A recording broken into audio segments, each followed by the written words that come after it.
Viewers, তোমরা অনেকেই জানতে চাইছিলে Swami Vivekananda merit cum means স্কলারশিপের আবেদন প্রক্রিয়া কবে থেকে শুরু হতে চলেছে, আবেদন কারা কারা করতে পারবে, কিভাবে আবেদন করতে হবে।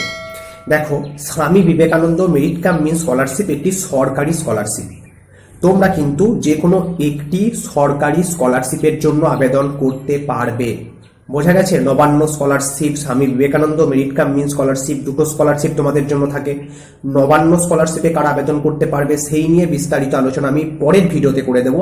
আজকে মূলত Swami Vivekananda merit cum means স্কলারশিপের ব্যাপারটি শুনে নাও। তোমরা যে কোনো একটি মাত্র সরকারি স্কলারশিপ আবেদন করতে পারবে এবং তোমার যতগুলি ইচ্ছা ততগুলি বেসরকারি স্কলারশিপের জন্য আবেদন করতে পারবে। বোঝা গেছে? সরকারি স্কলারশিপ একটি এবং তোমার যতগুলি ইচ্ছা বেসরকারি ততগুলো স্কলারশিপ তুমি কিন্তু করতে পারো। সেই ক্ষেত্রে কোনো বাধ্যবাধকতা কিন্তু থাকছে না। ক্লিয়ার হয়ে গেল ব্যাপারটি?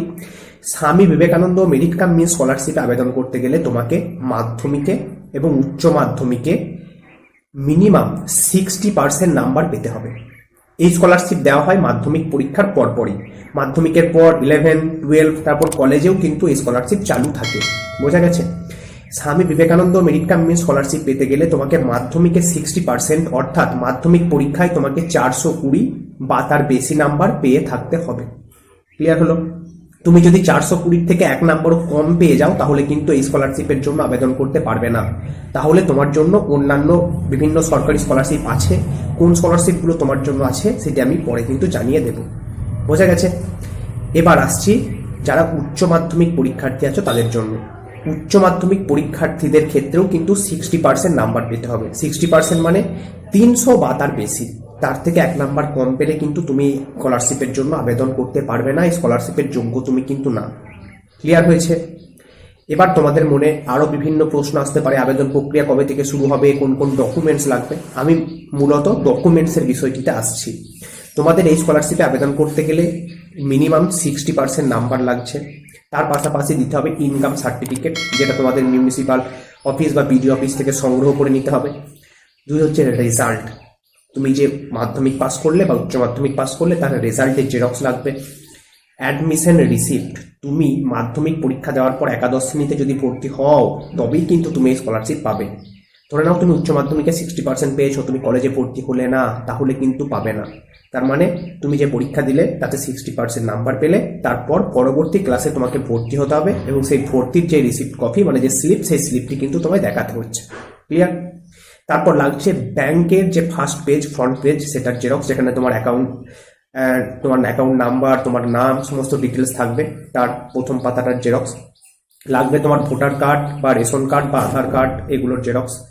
এবং তোমার যদি কোনো কারণে এয়ার গ্যাপ থাকে, মানে ধরে নাও তুমি 2024 উচ্চ মাধ্যমিক দিয়েছো, ঠিক আছে, 2024 উচ্চ মাধ্যমিক পরীক্ষা দেওয়ার পর তুমি কলেজে ভর্তি হলে না, 1 বছর বাদ দিয়ে তার পরের বছর ভর্তি হলে, বোঝা গেল? সেই ক্ষেত্রেও তুমি কিন্তু এই স্কলারশিপ পাবে। তার জন্য তুমি কেন এয়ার গ্যাপ দিলে, কেন তুমি ভর্তি হলে না, সেটি কিন্তু তোমাকে দেখাতে হবে। তার একটা প্রমাণ দিতে হবে যে আমি এই কারণে ভর্তি হইনি, 1 বছর পর আমি ভর্তি হয়েছি। সেই ক্ষেত্রেও তুমি কিন্তু স্কলারশিপ পাচ্ছ।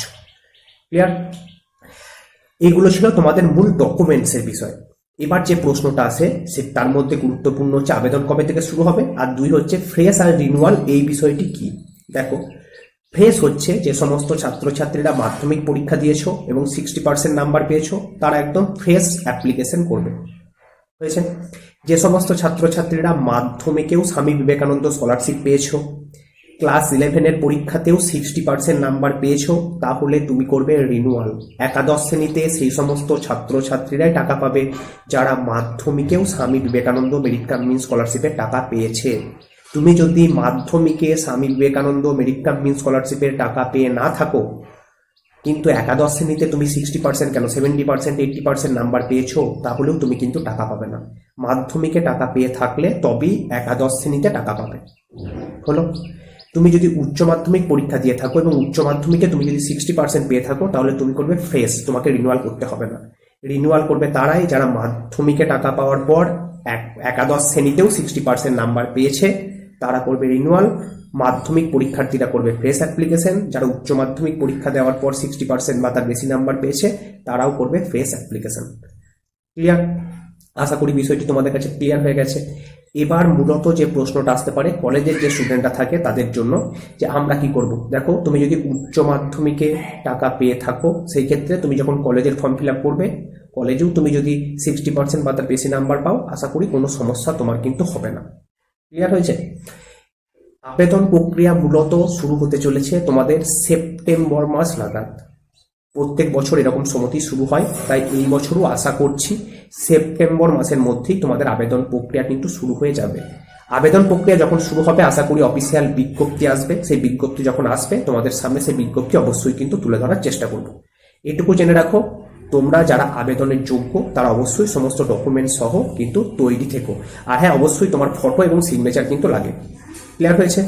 আশা করি আর কোনো রকম সংশয় নেই তোমাদের মধ্যে। যদি কোনো সংশয় থাকে কমেন্ট করে জানাতে একদম ভুলো না। আর যাদের 60% নাম্বার নেই, তার থেকে কম নাম্বার আছে, দুশ্চিন্তা করার কিছু নেই। তোমাদের জন্য কিন্তু বিভিন্ন সরকারি স্কলারশিপ থাকবে, সেই নিয়ে আমি পরের ভিডিওতে আলোচনা করে দেবো। তার জন্য অবশ্যই চ্যানেলটি সাবস্ক্রাইব করে নিও এবং তোমার বন্ধুদের মাঝে অবশ্যই ভিডিওটি কিন্তু শেয়ার করে দিও। চলো, ধন্যবাদ। আজকের মতো এইটুকুই। দেখা হচ্ছে পরবর্তীকালে নতুন নতুন তথ্য এবং আপডেটের সাথে।